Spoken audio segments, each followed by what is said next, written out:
please.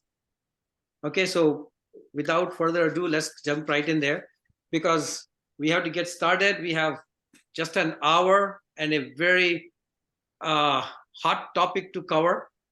So first of all, folks, thank you very much for giving up part of your Thursday and joining. It is exciting times, needless to say. And I tell you, I have moderated many sessions in the past, definitely quite a few of them during the pandemic. But, every topic from blockchain to cryptocurrency, I could plan for that.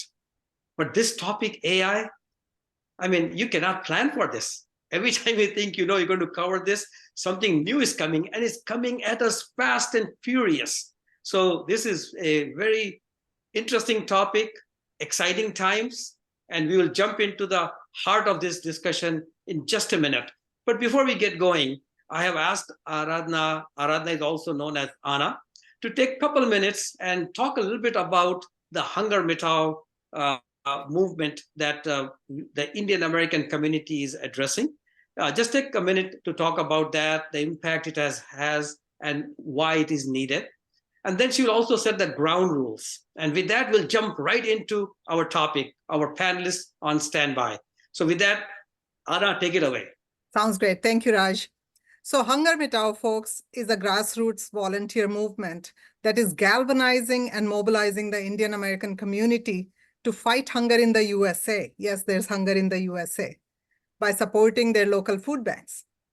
In the 6 years since its inception, Hunger Mitao has helped enable more than 56 million meals for the Feeding America network of food banks. Feeding America estimates that more than 40 million people in the USA are food challenged. Food banks today are feeding more people than they did during the height of the pandemic. I'm not saying this just to shock you, but you can imagine inflation, stagnant wages, ending of the emergency government programs are all contributing factors. If you want to learn more about Hunger Mitao, or if you want to get involved, please put your name and Hunger Mitao next to it in the, I guess, Q&A box, because chat doesn't seem to be working. But please put your name and Hunger Mitao there, and we will connect with you. So now for some ground rules, very few. Everyone will be muted except for the speakers. This session will be recorded, and we encourage you to be active in the Q&A box. And we will make sure your questions are answered, and please post your observations as well. With that, I turn the session over to Raj. Thank you, Anna. Everyone can hear me okay? Thumbs up? All right, great. So folks, we are very excited that on this emerging, I cannot even say emerging, this happening topic of generative AI, we have two outstanding speakers right here from the Dallas area who have agreed to join in, and they're going to give us perspectives from the GenAI, from a lab and technology and all the new gizmos that are happening to create the next generation of AI, and how it's going from reactive to predictive, etc. So we have Dr. Gopal Gupta, and I really don't want to take too much of our time, giving long introduction, because we have a short 1 hour. So I highly encourage friends that please go visit their LinkedIn profile. These are accomplished folks. Their resume itself will take good 15-20 minutes. But needless to say, I just want to introduce Gopal by saying that he's a professor of computer science at the University of Texas at Dallas, and he's the co-director of its Center for Applied AI and Machine Learning. From 2009 to 2020, he served as head of the CS department at UT Dallas. His areas of research interests are in automated reasoning, explainable machine learning, computational logic, and AI. Gopal, excited to have you on this panel. Great to be here. Yeah, thank you. Thank you very much. And I want to share one thing, Gopal. I actually had the opportunity to hear you on a few other webinars, and I was blown away with your knowledge. So we're excited to hear from you, and especially right now when things are happening so fast. So fast, yeah, indeed. Excellent. And our other speaker is my good friend Deepak Seth. He's a candidate for leadership role. I think if any of you is looking for transforming your organization, tap him on his shoulder. I mean, he currently is with Charles Schwab as the product director. His earlier roles, he was with Accenture and Xerox. He has led AI and ML innovation initiatives, strategy roadmap formulation, highly relevant skills in data science and artificial intelligence. He's recognized as a top 25 thought leader by AI in AI and ML by Thinkers 360. So we have, and one of the things that Deepak brings is from a business perspective, how all of this AI thing is changing our business world and the way, even at a personal level. So we will get the lab perspective, the how AI is changing and evolving and revolutionizing, and then we'll talk about how it is changing our world around us. So with that, I am going to pose the very first question. Now, the theme of today's session was generative AI yesterday, today, and tomorrow, right? It was just a year ago, Gopal and Deepak, that generative AI was unleashed a little over a year ago. Now, a lot of people say that AI has always been around, right? But generative AI is not the same AI that they are talking about. So I wanted to get a perspective, Gopal. Maybe you can help us set the stage here, that shed some light on what is different in the generative AI and how just a year ago this thing just kind of took over the world, and in this 1 year, everybody's talking about AI, but not too many people understand how it came about, why it was a year ago that it really was unleashed. So over to you, Gopal. Okay. If you could. All right, excellent question. So as we all know, AI has of course been around. I mean, the first attempt at building something that was intelligent, a program that could do something intelligent, was in 1958. And those of you who are familiar with exposure to AI, familiar with Lisp, right? Yeah. Lisp was typically used for developing AI programs. And that was actually designed in 1958 as well. So it's a long time since AI has been around. So the question is, okay, what is generative AI and what is different this time? So I would say that the big difference is the availability of data and the increase in computing power through GPUs. And you see the NVIDIA stock, right, skyrocketing, and there's a good reason for that. And improved algorithms, although the algorithms for deep learning, neural nets have been around, in fact, also since maybe the 60s. So what does generative AI, how does it, fit into the spectrum of AI techniques that have been around that we know, that we already know? So think of generative AI in this way. So as you know how large language models work, right? Or even tools like systems like DALL-E 2, or how do those work? So the idea is that they will predict the next word, right? The next word based on some statistical pattern. So how does that fit into the old paradigm of AI? So if you think about AI or even intelligent behavior, then essentially any kind of intelligence involves some kind of search, right? You have a problem to solve, and there is this big space of solutions, and you do some kind of search through the space. You might hit a dead end, and then you backtrack and you find the right solution.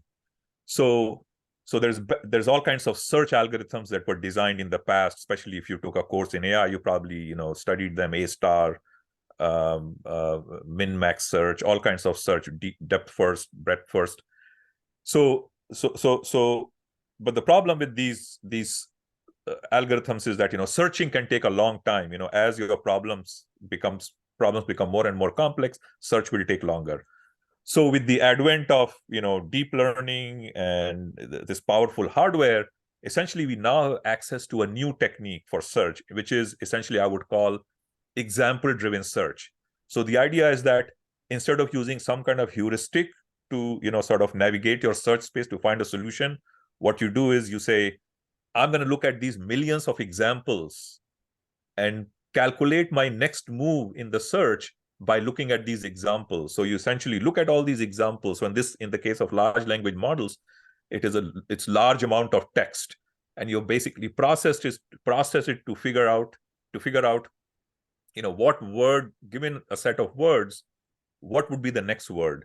So you build this probability distribution, and then when you do the search for generating, based on a prompt for generating a text or document or passage or whatever, what you want to write a poem or whatever based on the prompt, then what you do essentially is you predict the next word based on this large number of the probability distribution that you have built using your examples. And that seems to work really well. So essentially, you could call it a new search paradigm in AI, where the examples, millions, billions of examples drive your search. So that's, and the beauty of it is that you can do it extremely efficiently. And that's why I think it's such a sensation, because, it can, as you can see, it can do things that are quite amazing, right? That says, well, write a letter, with some, these are the points I want to make, or write a poem. But at the end of the day, it's really is a very smart way of searching based on examples. And that's why I think everybody's excited. Now, I should add that generative AI has been around for 4 or 5 years. The BERT system by Google was actually developed 2017, 2018. But ChatGPT put it in the question answer format, and that basically took the world by storm. So exactly, I think almost a year ago, November 30th. So I'll stop here. So hopefully, you're able to connect to what you learned, when you took the AI course or got exposed to AI, that essentially still search, but it's a smarter way of doing search based on examples. No, I think this is fantastic, Gopal, because you really have kind of simplified a very complicated topic. Because by saying that, end of the day, our traditional way of searching, right, it is now done at a much more macro level, because of, number one, computing power. That's why NVIDIA stock is taking off like crazy. Right. Because in the past, that idea may have been there, but we did not have the computing power. That's right. We didn't have the computing power. Today Correct. we have computing power that can take massive amount of data sets in the large language model, right, and do the search so much more faster that it looks like, wow, this is just crazy. Why didn't you do this before? But the computing power really helped out. Right. And also this vector representation and some of those things are also advancements that have been made. Excellent. So today, if you want to build an AI algorithm, I would say collect large number of examples, and then use these examples to guide your search. So now there is no backtracking. You basically get the next step that you should take in your search. You're almost almost certain that this is what you should do. And that also leads to all the problems of hallucinations, and because sometimes your guess is wrong. But once you make the guess, you got to stick with it. There's no backtracking, no going back. Great. Fantastic, Gopal. That was a great way to give us a little bit more, technical, but also the fact that, how did we get here? But now, Deepak, same question, tell us a little bit about, since ChatGPT and generative AI has become part of our communication, and I should say not just part of communication, we are using it. We are using it quite extensively now, right? Across, those who are not using are falling behind. So tell us, how has it changed our personal lives? How has it changed the business world? How is it transforming industries in the last 1 year since ChatGPT has been on the scene? Great. Thanks for having me on the panel, Raj. Really appreciate that. Means to start off, I would say, abhi to kahani shuru hui hai. The story is just about getting started. And before I speak about how it has helped in us in the last 1 year, I think as Professor Gupta was saying about the large language model, but if we look at the way we learn as when we are growing up as kids, means basically we learn through visual inputs before even language takes place.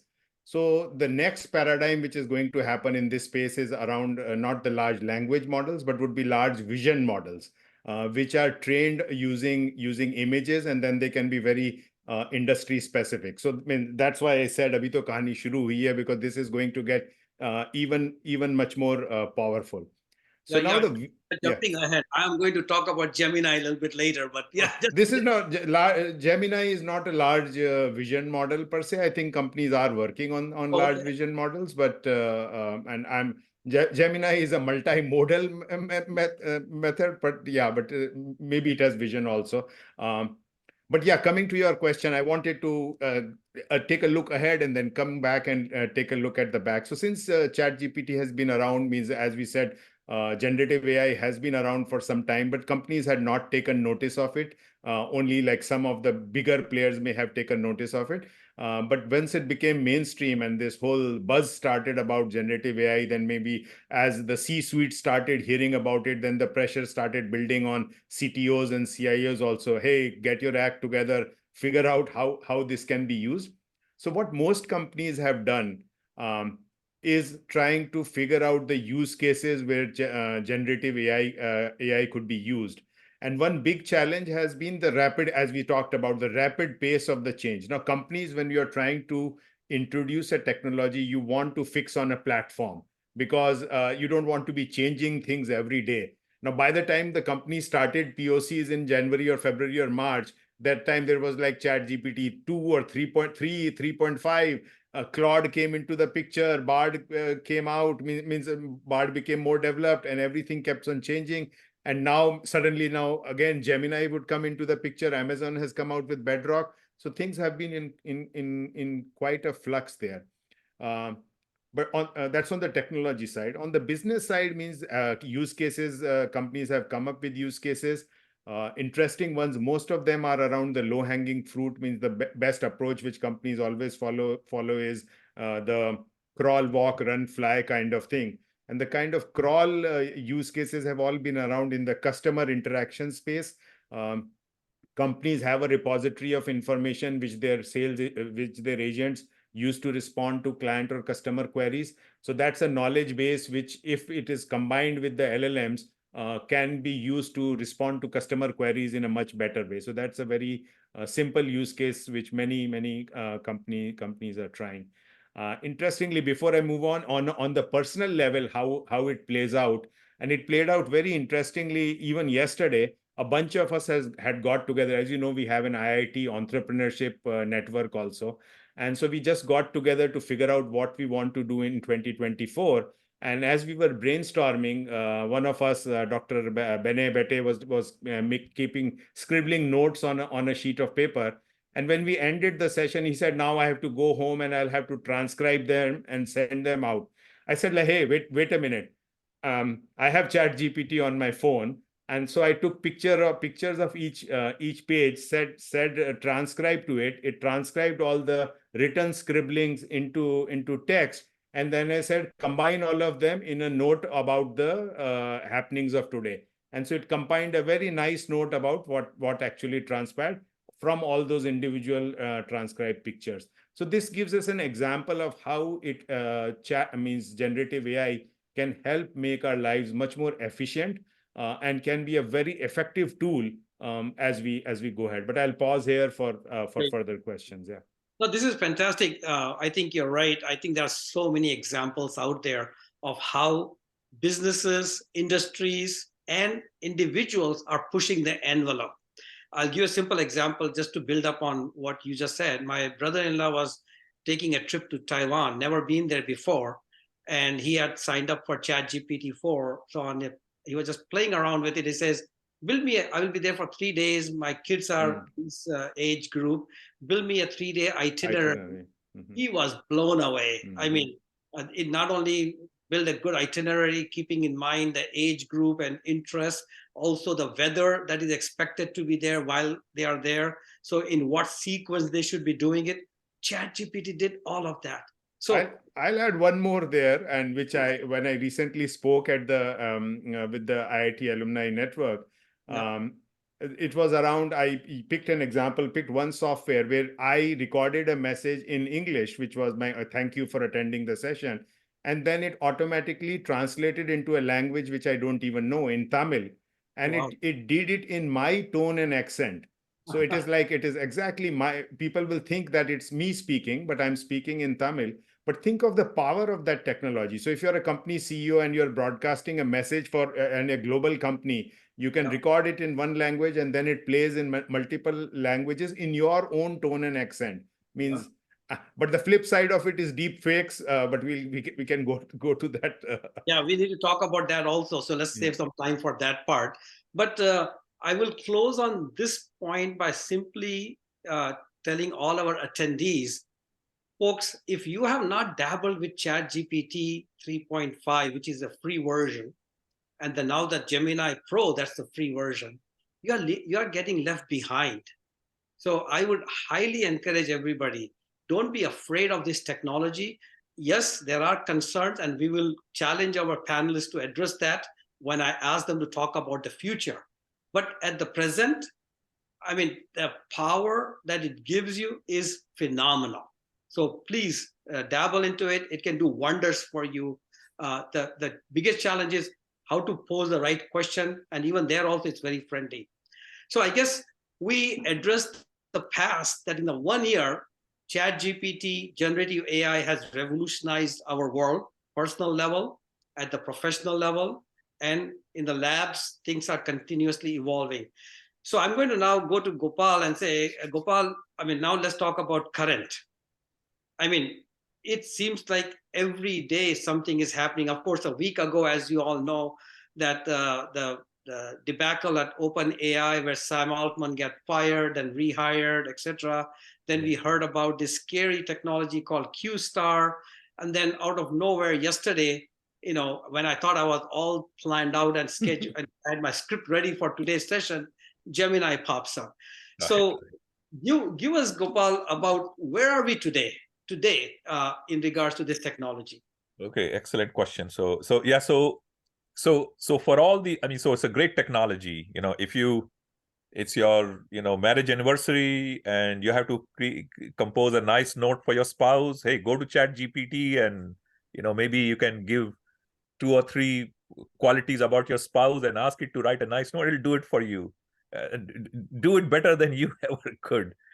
But keep in mind that, you've heard that, right? These systems can hallucinate. Because after all, what they're doing is they're guessing the next word, the next word, the next word. And then prompt becomes very important, right? What you tell it. So think of it as a person who pretty much knows everything, but the quality of response you're going to get is based on the question, the type of question you ask. And then, as I said, these systems can hallucinate. So it's great, for example, that it created the itinerary for Taiwan, but you will have to check still, because it's possible that it might add a place that doesn't exist, or put it in an order. Most of the time it will get it right. But if you ask it something that is not, for example, for example, Taiwan is well visited, but if it was some place that is not really that visited that much, or it might get confused.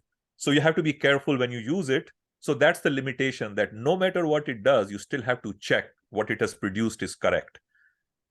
So that's something that, we have to be cautious about. Again, great technology. You can say, hey, give me the recipe for making a samosa. It'll give it to you. Wonderful. Then you say, well, give me that recipe as a poem. It'll give it to you as a poem. So it's really incredible what it can do. But keep in mind that it can hallucinate, and it can give you wrong information. And so it also still has limits. And I think that's where the research is going to be. Still has limits in the sense that it gets sidetracked by. So if you ask something very specific, so for example, you ask it. So I was actually in a session where I was talking to these engineers in the hospitality industry who maintain large hotels and stuff, and they wanted to acquire some skill in ChatGPT and in generative AI technology. And so we were experimenting with, for example, you had to fix an HVAC, and you give the brand name of the HVAC and say, this is the problem that this HVAC is facing, and tell me how to repair it. And it goes to the repair manuals. And basically, when you look at the details, it could not get it right, because there are so many the manual is there. There are so many, documents explaining, how to repair things, how to solve problems of various kinds. It can get confused because, again, it's just guessing the next word. So there is no intelligence in the sense of reasoning or thinking. So that's a challenge that, the community is working towards, how to make these systems reliable. So assured AI, is one of the area that everybody is working in. And then, of course, there is worry about, misuses of, deep fakes that, Deepak talked about. And so those are the challenges that we're facing today. So I guess I'll stop here and then, maybe add more later. No, Ashok, but I'm sorry, Gopal, I just want to kind of talk specifically on the technology side. One of the things that was brought up during that episode that happened at OpenAI is that the board were very concerned about this new technology called Q-Star, right? And they were worried about the fact that, until now, technology or the generative AI was more in a reactionary waiting for us to ask a question and then responding. And now through the Q-Star, it can calculate math problems, etc., on its own without even being told how to go about doing it. There were different reports that we heard, and that's what led Sam Altman to get fired, and that because of politics, they got brought back in. What's happening? So we don't know what exactly all that is. So based on what I understand, so one of the things that, so as I say every time I talk about AI, that intelligence has two components. One is learning or pattern matching, and the other one is reasoning. So these large language model tools basically work based on pattern matching and learning. They generally have no reasoning capabilities. Any reasoning capability that you see is there because somebody wrote that reasoning in text, and ChatGPT or LLMs have access to it. Now, so that's one of the weaknesses. So, for example, I mean, they have been improving the tool. So, for example, so a month ago, if you said, give me the directions from Dallas to Boston, it will give you reasonable directions, but still it will put highways that, that do not even connect, for example. But then I think it's getting better and better. But then if you ask, give me directions from Dallas to Boston via Chicago, it'll completely ignore Chicago, for example. But now I think they have made it even, either they are watching, what people are asking, they made it better.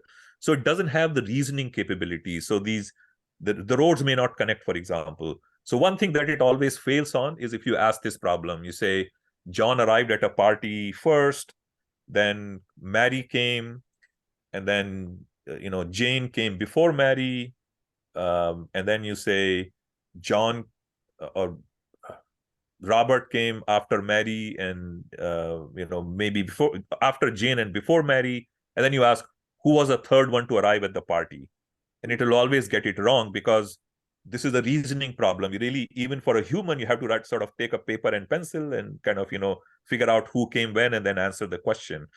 All that LLMs can do is based on word matching, and people have solved this kind of problem, so they get matched with John, Mary, Jane, came first, came before, it gets confused.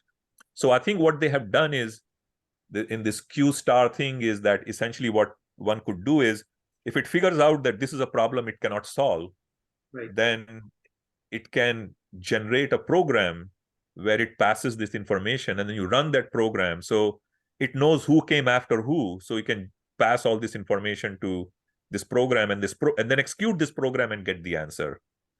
So you can go to the next level where if you cannot solve a reasoning problem, you generate the program, and then have the program solve it. Right.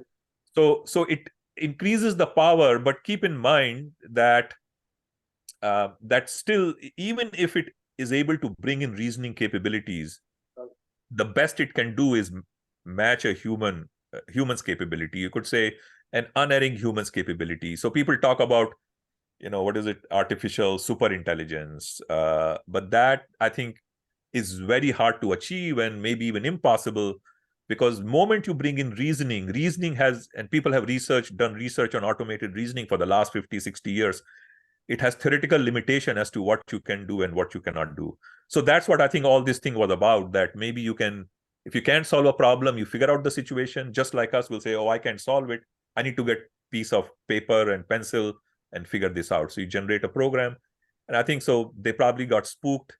But my opinion is that, a lot of this brouhaha is for, really amounts to nothing. Okay. It can become very good and maybe, even match human capabilities, but it'll be very hard for it to surpass human capability. I mean, it can surpass human capability in the sense that, you look at a crane can lift much more weight than I ever would be able to, but I'm not in awe of the crane. So the same thing here. I mean, it can do things that will be hard for me to do, or, take a lot of effort, but taking control of the human race and all those things that people worry about I think is a little bit, going That's one overthinking. less thing to worry about. Well, that's great, Gopal. I just let you continue to say that because it is reassuring what you said. I like the way you explained it, that what may have happened there. I appreciate you talking about the fact that the reasoning piece is still not there in the technology. I also like the way you mentioned that what may have happened is that it does have a little bit more intelligence where Right. it is creating its own program. Just like when I cannot figure out anything on it, I can call my kids and say, hey, help me out here. So it's just Right. figuring out how to do that. So that's kind of great. Good to know that. And I appreciate that. And I think sometimes these companies do these things to inflate their value. It's True, like, true. it's like Elon Musk, making promises that will bump up Tesla stock. Exactly. So, Well, I tell you what, Google stock did go up quite a bit today. yes, So yes. Deepak, and Deepak, let's talk today, here and now. And I like Gopal gave us a little bit insight about what may have happened at the Open AI with Q Star, etc. But from a business again and industry point of view, as you said in the beginning, that one of the biggest challenges that what platform to be on, what platform to lock into, because things are changing. And now, yesterday we heard about Gemini. So I will give you the next 3 to 4 minutes to, however you want to talk about today, how is it impacting us? And if you want to use it all to talk about Gemini, please do so, because that's on the top of everybody's mind. So over to you, Deepak. So yeah, I mean, so I don't know whether AI can steal anybody's thunder or not, but Gopal stole my thunder already. And I liked his crane. My mind was going in the same direction about like, okay, things can be better. Everything we use is better than what humans can do ourselves. So technology is once again means the master remains the human. So we shouldn't be worried about that. So yeah, that's the great point around is like things are changing so fast. Companies, I think what they would do is they will pick a partner. So if it's an Amazon company, means if a company is comfortable with Microsoft, they'll go with Microsoft. If the company is comfortable with Google, they'll go with Google. If the company is comfortable with somebody else, they'll go with that. And then the AI, they will use whatever AI products that company comes up with. But the interesting thing means one development which is happening is, and I give an example of a car kind of thing. Means we drive a car, and when the car was invented, people would have been caught up about the internal combustion engine, how the internal combustion engine works, blah blah blah, everything about what goes on inside the car. But if today you ask a person, okay, how did you come here? They'll say, I came by a car.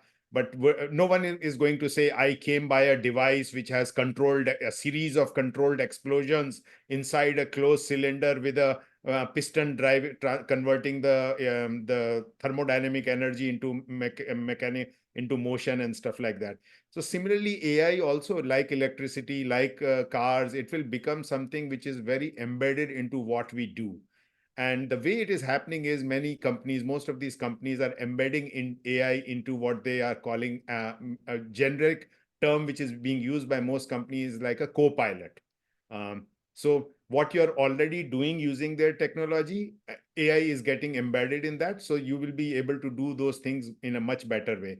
And some of it had already started creeping in, not with generative AI, but with other things. So you're composing a note and Google will do autocomplete. So it is completing the sentence even before you have written the sentence. Now it can go even more further, saying, okay, you're having a meeting. It will record the meeting, transcribe the meeting, create the meeting notes, calculate the gist of it, if you're doing a candidate interview, it can also judge the sentiment of the candidate, whether he was nervous or wasn't nervous, or whether if you define the rules appropriately, may even be able to identify who's the right candidate or not. So in some way, shape or form, one can say that these AI platforms will acquire a rudiment of reasoning, because ultimately reasoning is also a set of rules.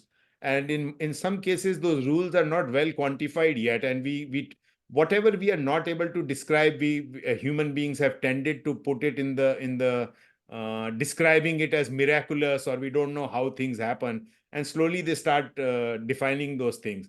So what our gut feel is also can be defined in terms of a set of rules. And once it is defined in a set of rules, AI is much and generative AI and its future versions will be much more adept in executing those rules than even human beings are. For example, yeah, go ahead. Go. You have a question popping in your mind, Raj? I think this is good. And you're right. There are multiple platforms that are coming up. This will keep our consultants engaged. That's one good news there, right? So all these consulting companies, they will help us decide which one is right for your organization, your industry.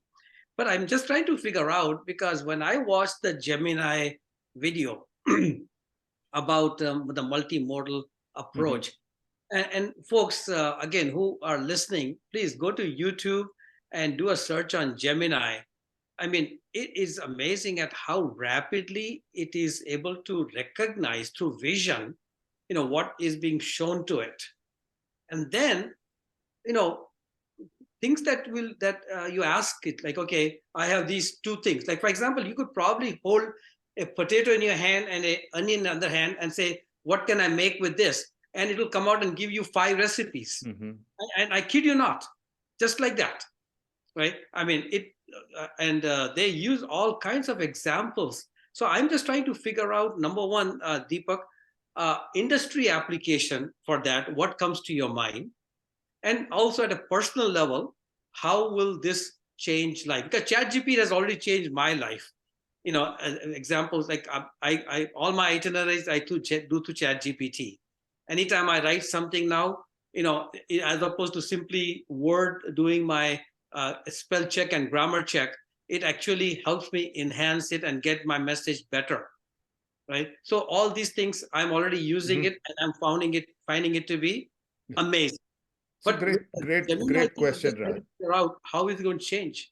So great question, Raj. And so what happens is many times, even in companies or other places, when people are asked to think or describe the use cases, they think incrementally. So they think about, okay, we were processing 30 documents in a minute. Now we'll be able to do 45 or whatever. Or similarly, customer complaints will come down, or the time to handle complaints will improve, kind of thing.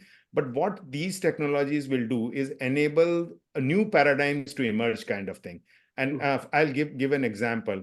Right now, in most of the work which companies do, we have data visualization and stuff, but visualizing things in terms of images is generally not part of the way humans or companies operate. For example, if you are say a wealth advisor, and right now, if you have a client and you are describing, and they come to you about their retirement planning or something, you'll give them a set of documents and saying, you know what, this is the way.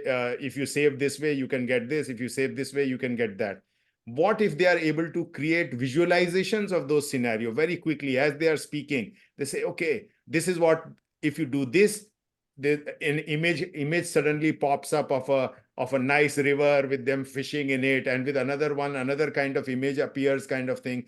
And next thing could be combining it with artificial, the AR and VR kind of stuff. Maybe they start living that same experience as it is being generated, kind of thing. So that part, and I may not be doing a good job of describing it, but I'm just what I'm trying to say is there are different dimensions of the human sensory evolution or perceptions, which will start playing a role as these technologies enable them. The first one would be two-dimensional, in the sense images, just plain images instead of words. And the next could be immersive images or immersive environments being created by a combination of other technologies to help people live that experience, kind of thing. Fantastic, fantastic. No, I think you're right. I am kind of pressed for time here. So you have answered quite a few of the questions that were posed during the registration process. You already answered that. But a couple things that I wanted to bring to the surface and ask you to reflect on it. And number one is cybersecurity. Clearly, as Gopal mentioned, and also Deepak, you also emphasized that in the wrong hands, this could be dangerous. And so, what does it mean from a cybersecurity point of view for organizations? How will AI, create new challenges, and how will AI also help us address those challenges? So means yeah. So it is interesting. Means AI is both. It can play a role both in cyber attacks as well as in cyber defense. So in the hands of the bad guys, means it greatly enhances their ability to mount attacks. So for example, phishing attacks.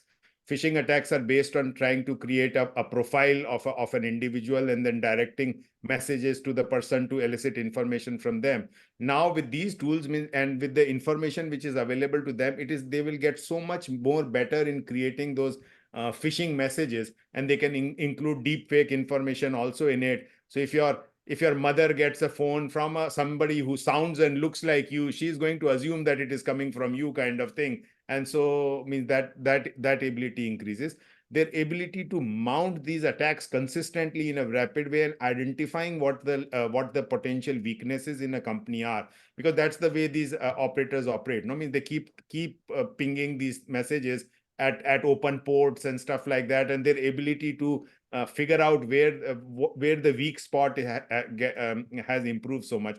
But similarly, on the cyber defense side, also the flip side of it works means you are able to, you can create test data much more effectively to try to mimic these kind of situations which can happen. You can run testing more efficiently and across a broader spectrum. So the cyber defense also improves.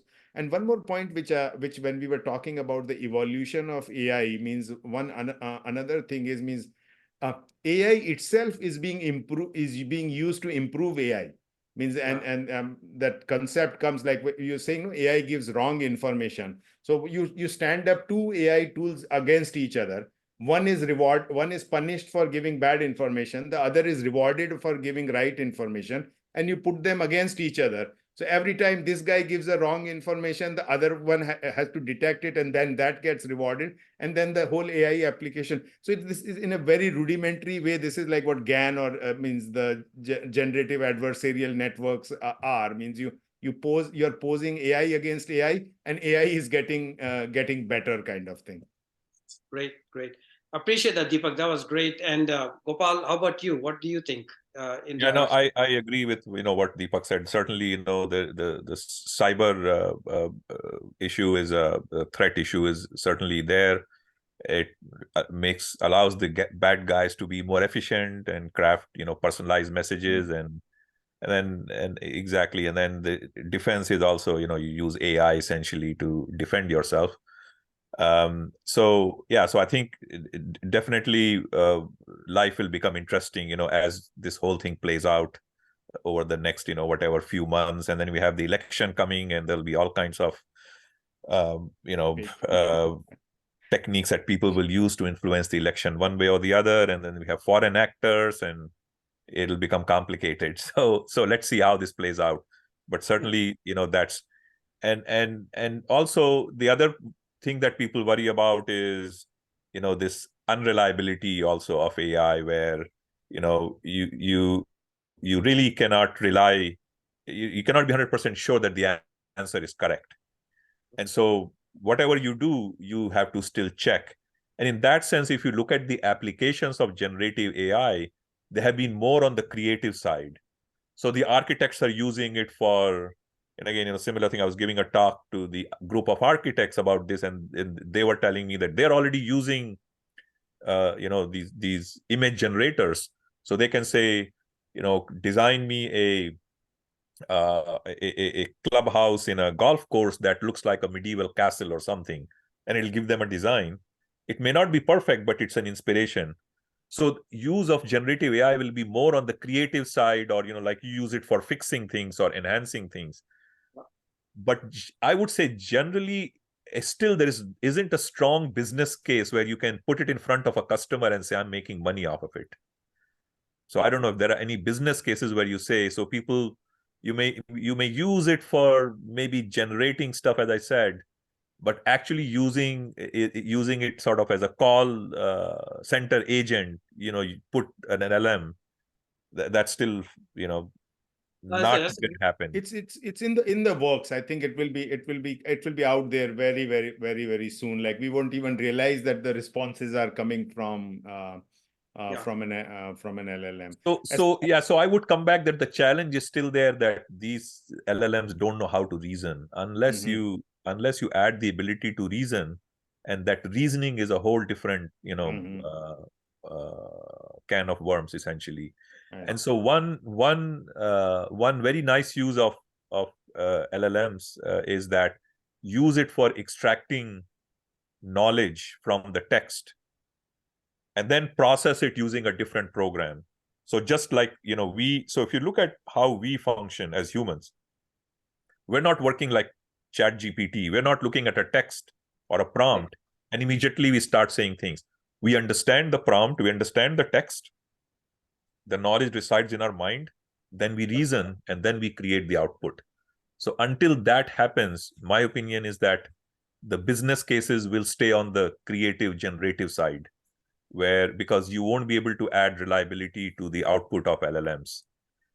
So that reliability question still is a big question. And in my opinion, until the reasoning part is fixed, and you could argue that if you look at evolution, then in terms of pattern matching and pattern recognition, some of nature has experimented as well. And for example, it has produced eagles can see much better than us, and dogs have much better sense of smell and sound, and apparently camels can smell water 75 kilometers away, because there is some bacteria or something that in the desert environment that they can sense 75 kilometers away. So nature has done a very good job of producing systems that can do very smart pattern matching, much better than what we can do.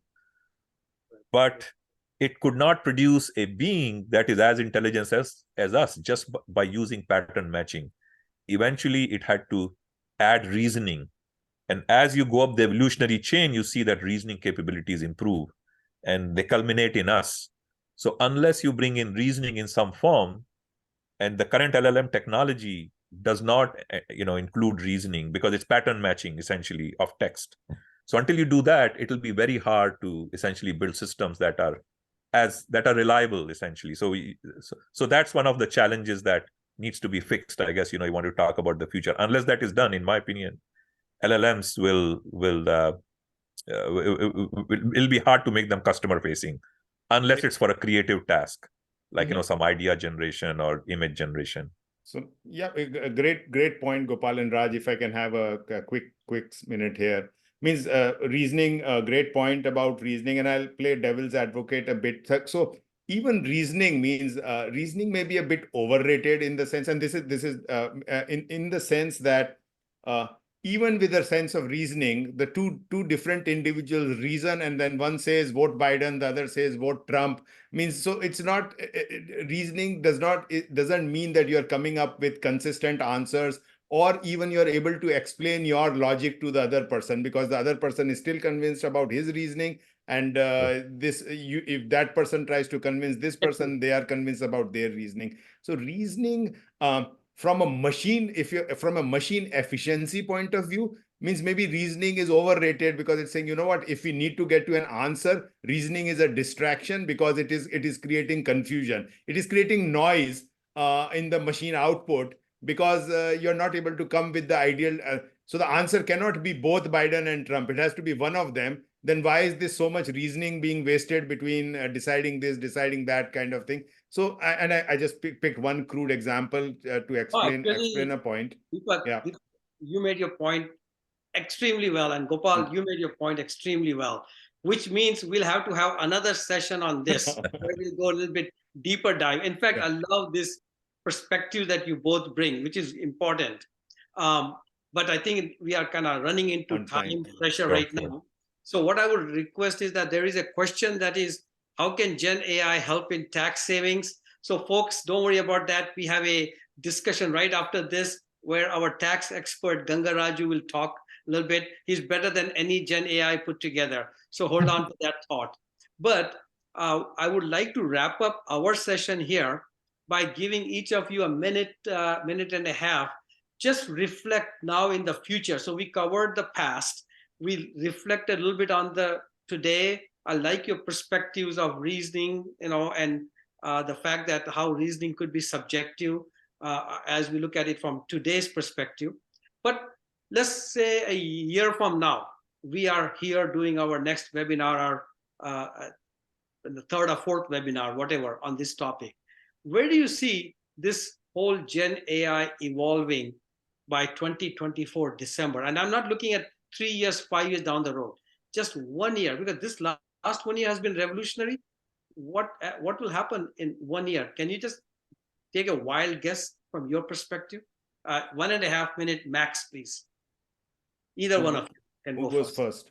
Gopal, you can go ahead if you want to. Yeah, sure, go ahead. Okay.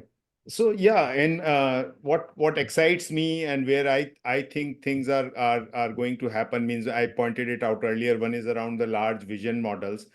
Second is people are trying to wrap their brains, some of the top scientists, around what are the similarities in the way the processing of information happens in animals versus humans versus. So how does an octopus also does some kind of logic or reasoning?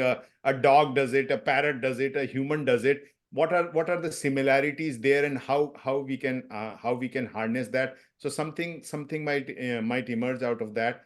One thing which I am personally very passionate about, and I think it may be happening, if not next year, maybe in a couple of years down the road, which is around the whole human-computer interface kind of thing. So we have heard about the Neuralink, where you embed something in the brain, and the computer impulses are able to make the body do something. But I am going the other way, where I'm also thinking that almost something of a distributed human computing kind of thing, where you have so much. Our brain is a computer which has got a lot of redundant capacity. It's only what 5% or 3% is used, 95% is not used. Now, if some way or form is devised where so much of, as we are all sitting here, 5% of our brain is being used, 95% is not being used. If that can be used to do something while we are doing stuff here, means it can do or build some real cool stuff kind of thing. Wow. It sounds like out of science fiction, but much of the things which we see happening today also seemed like science fiction just a few years ago. So keep your eye out on that. Some great stuff is going to happen there. Yep, yeah. I'm reminded of the Star Trek theme, to boldly go where no one has gone before. That's great. Right. Yeah, so I think you will see more and more of these multimodal, like what Gemini is, incorporate, different modalities, text and images and sound and everything. And then, and then it will be again embedded more and more, probably Microsoft Word will say, well, you just tell me what kind of letter you want to write, who you want to address it to, and then boom, it'll write the letter for you. Or email, and you'll see more and more of those tools, productivity tools. My guess is that definitely on the industries that depend on the generative side, like video game industry, where you have to come up with new characters and new plot lines, and those will be heavily impacted by all these tools. On the business side, I think still the business case will still be hard to make, where you can put it in front of a customer without something being vetted by a human. The chances of mistakes and chances of they tried the experiment with Bing AI, and then they had to limit it, and it's still not, I think the Bing chat is now there, but it's still limited rollout, and I'm not sure if those problems can be solved unless the different technologies used. So what I would say is that just like So great technology, GenAI certainly has huge impact, amazing stuff. But just like 10 years ago, there was this huge excitement about autonomous vehicles that, we won't be driving ourselves in 10 years. 10 years from now, generative AI will be the similar manner. There will be applications, but, it will not, take us to heaven or Or to deliver hell. us, essentially. But take over But us. there'll certainly be applications. So I know. there'll be some disappointment. I would say, wait another 7-8 years, because the expectations are raised very high and then those are not met. And I think there is some amount of hype as well. So right now, I guess as Gartner says, right, in the hype cycle, but certainly there are applications, and it's an amazing technology, where it can be whenever you can use it. So. Right. Deepak, Gopal, I think you have both given some great perspective of where we are headed. I would just like to add one thing to it before I close this section. Bill Gates has mentioned that over time, where he sees Gen AI going, that it will actually become like our parallel avatar. It'll become like our personal assistant. I personally find today, I'm already looking at ChatGPT as my personal assistant. Sure. In fact, it is better than the personal assistant that I used to have because I rely on it. It is very good at it. I can give it instructions and I can get quality of work with less attitude and much more prompt response. So absolutely, I see that evolution is going to get better and better. And the more it learns about you, it will get into anticipatory type of things as well, where it'll say, oh, this time of the year, you typically go on vacation. So it'll automatically go out there and navigate the web and figure out, okay, here are a few places that you haven't been to and they're part of your bucket list. And without you even thinking. And now, Deepak, that is that 95% of your brain, right? Where it is now has learned your interests and habits, etc. And it's out there doing things for you without you prompting it. So awesome. I just wanted to throw that 2 cents in. But yeah, absolutely. I mean, as a personal assistant, yes, that's a great application. The only downside will be that OpenAI will figure out all your preferences, and at the right time, you will get ads for, vacation rentals and those kind of things, and discounted airline tickets when you're ready to go to vacation. That's the only downside. But yeah, absolutely. I think, that actually, that's a very good application. It becomes your personal assistant and keeps reminding you of things. No, that's great. That's great. I want to thank you very much. There are a few more questions, but again, we are running short of time. I have a feeling that in the first quarter of next year, we will do another deep dive on this same topic. And I would love to have you guys back on. And thank you again for joining us. You're welcome. And big hand to you. Appreciate it. Thank you indeed. So now, ladies and gentlemen, we are going to talk about taxes. It's year end. It is December. And we are excited because a good friend of ours and a tax expert, Gangaraju Hanumaya, he's on this call as well. And a little bit about him, I think, again, just like I mentioned about Gopal and Deepak, please go and check out on LinkedIn and you will learn about them and their background. And they all have very rich background. In regards to Gangaraju, I'll just simply say that he was admitted to practice before the IRS and currently is the CEO and founder of Right Tax Mate, and an amazing organization, very forward-thinking, forward-looking. And today he's going to cover things about the latest updates from IRS, great opportunities for everyone who has vehicles that they have purchased here in Texas, especially electric vehicles. There are things that he'll tell you where you can save a lot of money through tax credits. He'll talk about the tax energy bill, FBAR, those of us from India, and FATCA compliance, etc. So I realize that we are running a little bit short of time, but without further delay, I'm going to turn it over to Raghvendra, who is part of Right Tax Mate, and Gangaraju to take it over. And maybe there are a few slides that you want to share with us, Gangaraju. Yes, Raj. Thank you, Raj and Anna, for organizing this webinar. I hope am I audible? All okay? Yes. Okay. Great. So thank you again for organizing this webinar, and also thank you Deepak and Gopal for sharing an interesting and the latest information, enlightening us, sharing your thoughts on how AI impact a day-to-day life for everybody's life. And with that, I don't know how much time we have. This webinar is designed for 1 hour. And we are planning for another webinar, a detailed webinar Saturday. If anybody wants to know more about all this topic, I request them to contact us, tracks@righttaxmate.com. So we will cover in greater details. That's a great. What I wanted to do, Gangaraju, is that so that you have so much wealth of knowledge to share in regards to tax. So can I ask Raghvendra to put the link to the Saturday deep dive that you are doing on tax in the, so people can do that, and then you can do more of a trailer of what all we can touch. We have next 20 minutes. We can go on this. Sure. Let me directly share the information. Today, I will try to, every second is important. We don't want to hold everybody much longer period.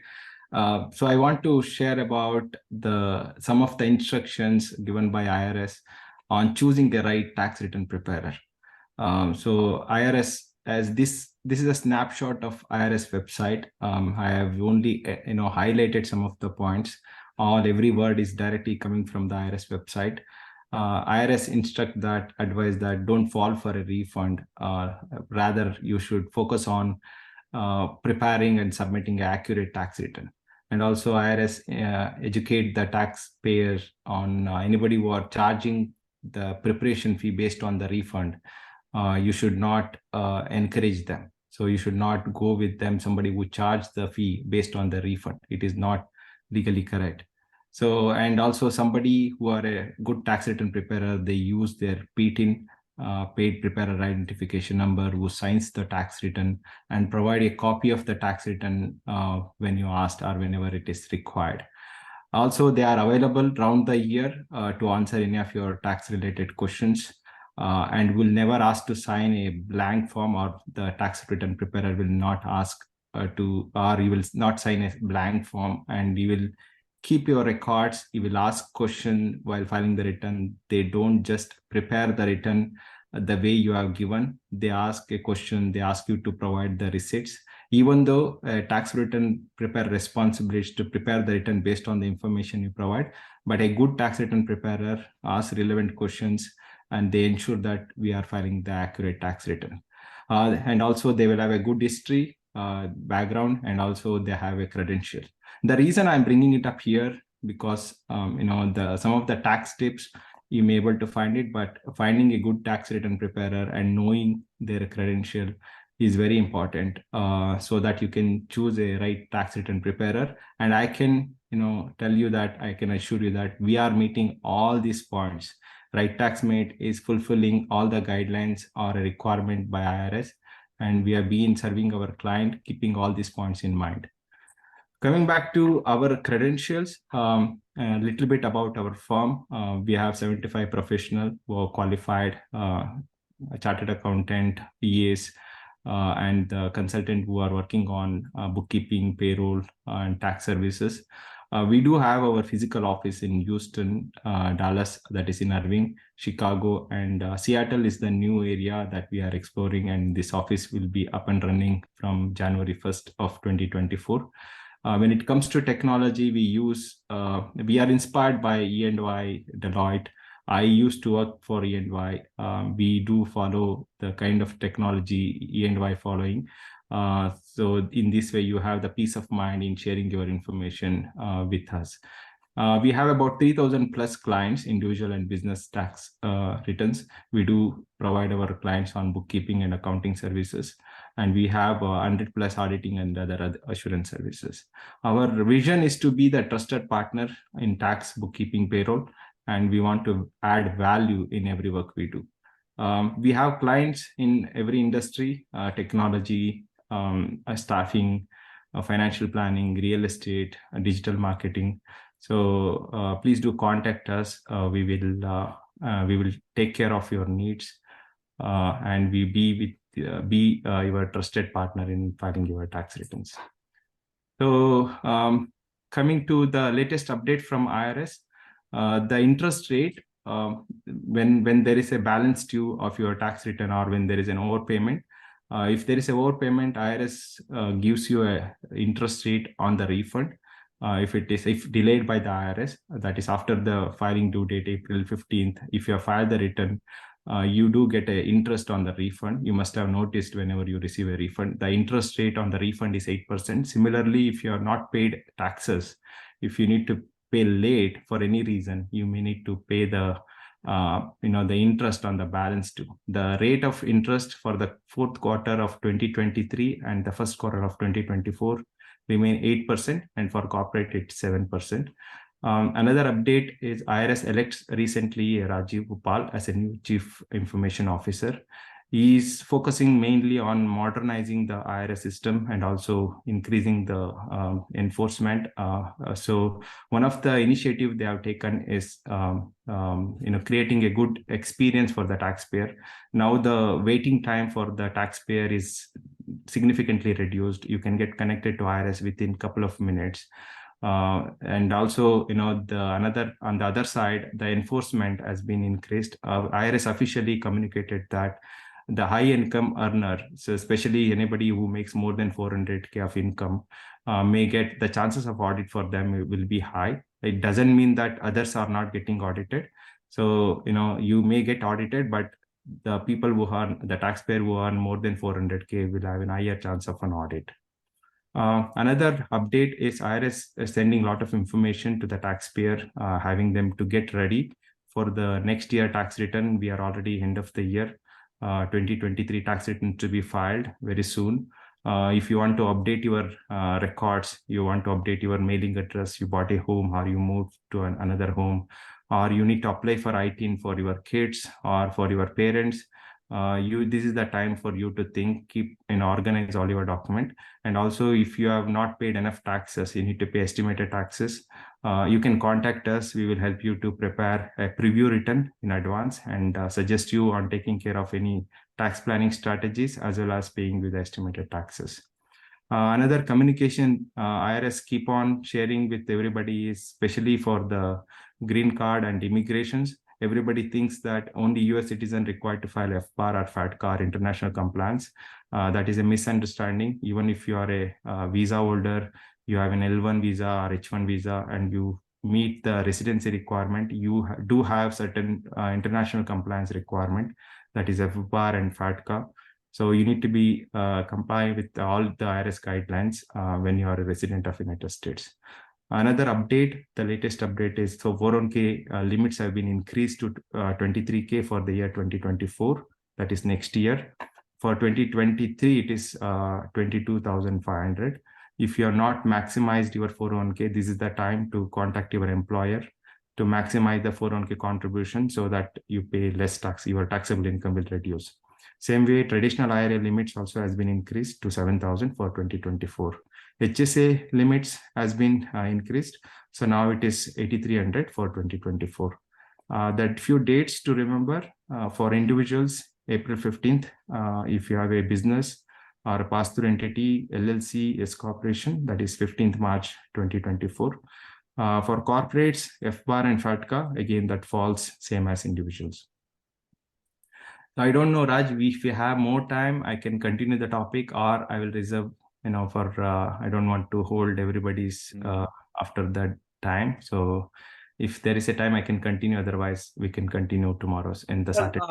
Let us talk about, maybe this is the time. Is there a way we can open it up if people who want to stick around and ask you questions, Sure. They can ask you questions.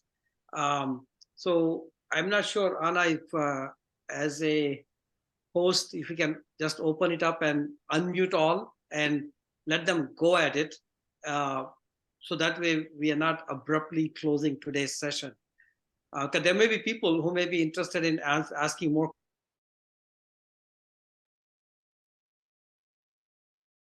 Sure. Okay.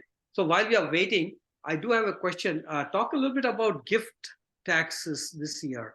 So what is the gift limit, number one? And number two, what is the lifetime gift limit? And number three, what do you envision the lifetime gift limit over the next few years? Sure. So gift is always post-tax for now. Gift, it happens in two ways, right? As a recipient or when you're giving the gift as a grantor. So whenever you give gift, if that amount is more than $15,000, I think $15,000, if I assume currently for the year 2023, for 2024, it has been adjusted for inflation. So if the amount is more than $15,000, you may need to declare to IRS. It doesn't mean that you need to pay tax. Everybody have their own lifetime limits for the gift. Currently, the lifetime limit for an individual is about between 11 million to 12 million. You can transfer your all your assets to the next generation up to 12 million for now currently. This, as part of TCJA, this limit has been doubled. But after 2025, the gift limits will be rolled back to the previous limits. That comes to around 6 million after 2025. So if anybody wants to gift, this is the time. If the high net worth individuals wants to gift to their next generation, so this is the time to take advantage of the higher lifetime limits, so that you don't need to pay tax on the gift you do more than that limit. That is both the giving side and the receiving side. Neither has to pay taxes. No, it's always gift in the US. The giving side need to keep track of the gift, but as a recipient, there is no limit. A recipient can accept gift as much as he want. He is not required to pay any taxes as a recipient. But I mean, my point is, as long as it is within the gift limit, there is no tax for either party. Sure, yes, you're right. And one more related topic. Whereas if you are receiving a gift from an international source, let's say your parents from India want to gift. So as a recipient, you don't need to pay any taxes. But one thing you need to remember, if the total value of the gift is more than 100K in the calendar year, January to December, if the total value you received as a gift more than 100K, you need to declare to IRS. You need to inform IRS that you don't pay taxes, but you need to declare IRS that the value of the gift is more than $100,000, and you need to inform the source of the gift, who has gifted you. Their information has to be declared to IRS, but you don't pay taxes. And this 100K will not impact your lifetime gift limits. Got it. Makes sense. Excellent. Anybody has any questions for Gangaraju? I believe the settings have been made such that people can unmute themselves. But if you're not able to, please raise your hand or something, and I'll try and see if I can do it.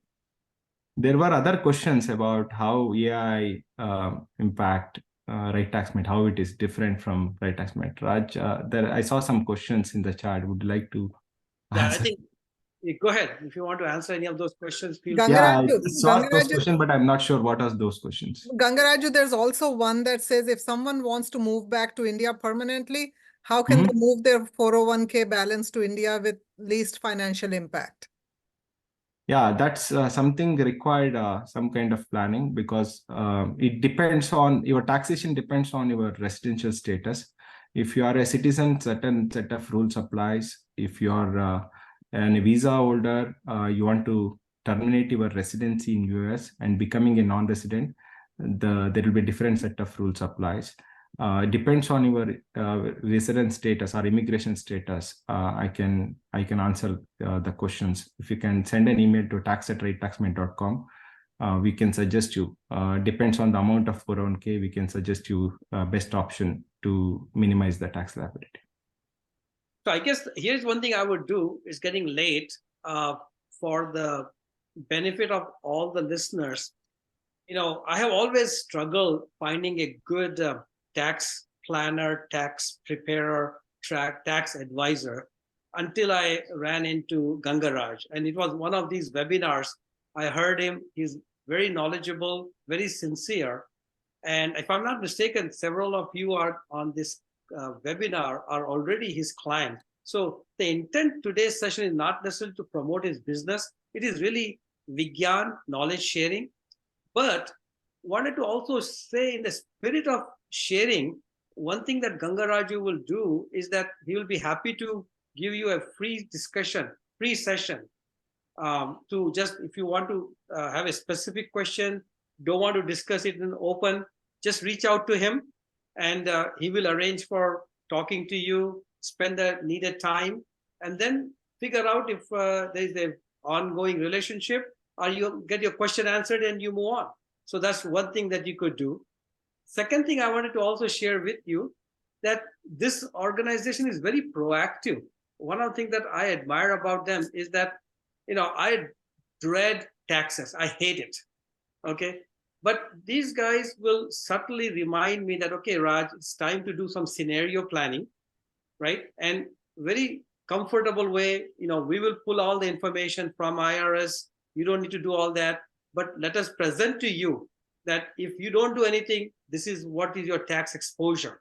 And here are a few things that you could do that can reduce your tax exposure. So they will do this scenario planning that no tax advisor has ever done for me. So I just wanted to let you know that it is a wonderful service that they offer. So not a commercial for them, but we admire that about this organization. Yeah, definitely a testimonial. Yes. Thank you. So with that, unless there is any burning question, I want to say thank you to everybody. Almost everyone who has signed in has stayed on. We will continue with these WeGyan sessions.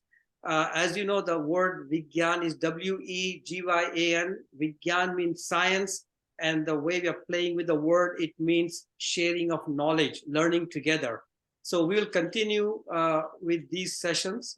We don't know whether we'll do it monthly, quarterly, but one of those two things we will do. So until next year, folks, we wish you a wonderful holidays. There will be a email sent to you asking for feedback on today's sessions, plus input into what other topics that you may be interested in. We'll continue with this AI. We only scratch the surface. We'll bring you more additional knowledge, experts, etc., and along with Gopal and Deepak, and have a little bit more time now to do a deep dive into where this technology is headed. There were other questions also that we were not able to get to. For example, what are some good websites that people can go to learn about AI? Gopal, you are still on, so I just thought, is there something that comes to mind right off the bat, like one or two website that you may recommend? Oh, Gopal, you are on mute. Yeah. I mean, I would say that if you really want to deep dive, then maybe taking a class on Coursera or something might be the best option, really. Mm-hmm. For just for layman knowledge, I'll have to look up So what. I can Sure, go ahead. add Yeah, something. please, Yeah. Deepak, So yeah. on Coursera.org, there's this Andrew Ng, Andrew And Ng, yeah. of deeplearning.ai. He's got a very nice free course. So generative AI for everyone, generative AI for business, and there are others. So there are many. Professor Gupta was right. I mean, there are many other free courses here. But David, this Andrew Ng's style is very, very nice, a very low-key style, and he explains it very nicely. And he's got very nice slides and all, so that could be interesting. About nice slides, let me let everybody in on a secret. All you have to do is go to LinkedIn, search for Deepak Seth, like his last post, and download a 56-slide latest and greatest presentation on GenAI. So I just want everybody to know that that's a very nice deck that you put together, Deepak. So anybody's interested in there, just go over to LinkedIn, search his name, and look for the post that he has put. If I'm not mistaken, that's the last post. Am I right? I post very frequently, so Okay. You'll have to look for it. Yeah, or it means other thing could be also subscribe to the newsletter. You see the name flashing behind my head. It says 783 subscribers, but now it's around 1,500. So it's Deepak AI Demystified. So nice. You can Wonderful. feel free to subscribe to that. Great. With that, again, I will thank our speakers. I also want to particularly call out Anna. Without her, I would be lost. in all aspects, from her personal life, as well as in today's session. I did not know who is going to drive it, and she has been meticulous in planning everything, and also she talked about Hunger Mitao. So if you want to learn more about it, please reach out to us. The website is very easy, hungermitao.org. If you want to drop us an email, usa@hungermitao.org. And let's move mountain, folks. The AI is there to empower us, not to replace us, not to threaten us. So let's use it for the betterment of humanity. So with that, signing off. Thank you, everyone. But thanks, Raj, for putting this together. Really appreciate it. Yes, indeed. Thanks for organizing. Yes, Thank awesome. you. Okay, well, Yeah, nice thank you. meeting you all. See you all. Bye-bye. Thanks, everyone. Good night.